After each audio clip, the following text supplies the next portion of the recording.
আন্তর্জাতিক গুম প্রতিরোধ দিবসে কক্সবাজার জেলা ছাত্র দলের উদ্যোগে আলোক প্রজ্বলনের মাধ্যমে আমরা প্রতিবাদ জানাচ্ছি।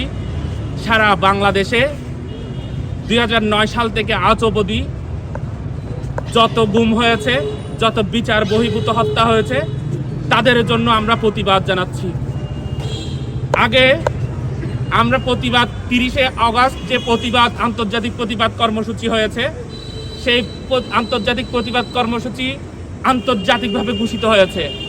কেননা 2009 সাল থেকে আজ অবধি যেভাবে গুমের শিকার হয়েছে সারা বাংলাদেশে, স্বাধীনতা পরবর্তী আজ পর্যন্ত এরকম যে 2009 সাল থেকে আজ অবধি যে গুম হয়েছে, স্বাধীনতা পরবর্তী এই গুম খুনের শিকার, বিচার বহির্ভূত হত্যার শিকার এই বাংলাদেশের মানুষ হয়নি।